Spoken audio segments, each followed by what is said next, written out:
ఇక వార్త వివరాల్లోకి వెళ్తే చిత్తూరు జిల్లా ఐరాల మండలంలో కాణిపాకం వరసిద్ధి వినాయకుడి ఆలయం వినాయక చవితి బ్రహ్మోత్సవాల సందర్భంగా అలంకరించారు.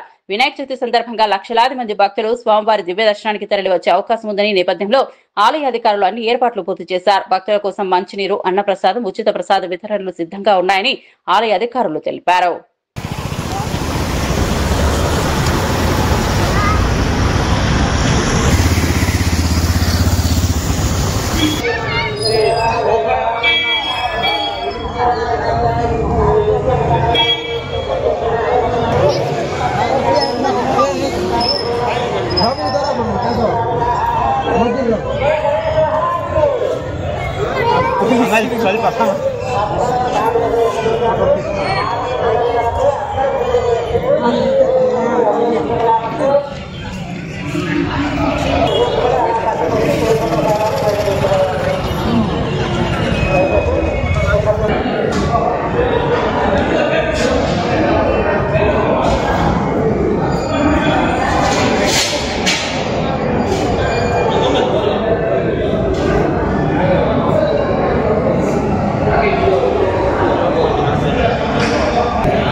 ఓం విఘ్నేశ్వరాయ స్వయంభూ శ్రీ వరసిద్ధి వినాయక స్వామి దేవస్థానం కాణిపాకం రేపటి నుంచి మనకి బ్రహ్మోత్సవాలు ప్రారంభమవుతాయి.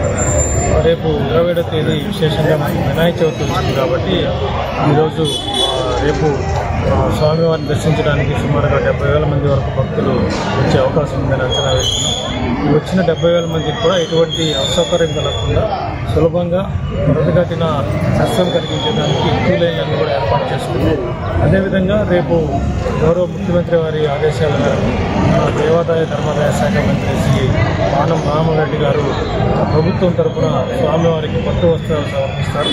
ఆ స్వామివారికి పట్టు వస్త్రాలు సమర్పించే కార్యక్రమంలో స్థానిక శాసనసభ్యులు మురళీమోహన్ గారు అదేవిధంగా ఇతర ప్రజాప్రతినిధులందరూ కూడా పాల్గొంటారు. ఈ కార్యక్రమం ఉదయం 9 నుంచి 10 వరకు జరుగుతుంది. దాని తర్వాత మంత్రివారి అనుమతితో ఇక్కడ అన్నదాన భవనం కూడా నూతనంగా నిర్మించుకున్నాం. దాన్ని కూడా ప్రారంభించుకునే అవకాశం ఉంది. సో భక్తులు 70,000 మంది వచ్చినా ఇంకా ఎక్కువ మంది వచ్చినా కూడా వాళ్ళందరికీ కూడా ఎటువంటి అసౌకర్యం కలగకుండా ఉండాలని కోసం జిల్లా అధికారిగా మన కలెక్టర్ గారు అదేవిధంగా ఎస్పీ గారు జిల్లా ఇతర అధికారులందరూ కూడా ఇచ్చేసి ఇక్కడ మనకి అన్ని సౌకర్యాలు ఏర్పాటు చేసిన విధంగా సూచనలు ఇచ్చారు. జిల్లా అధికారులు కూడా ఇక్కడే ఉండే ఏర్పాటు చేస్తున్నారు. శానిటేషన్ కానీ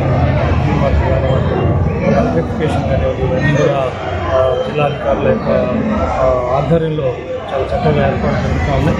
ఖచ్చితంగా ఘనంగా ఈ అంగరంగ వైభవంగా 21 రోజులు మనం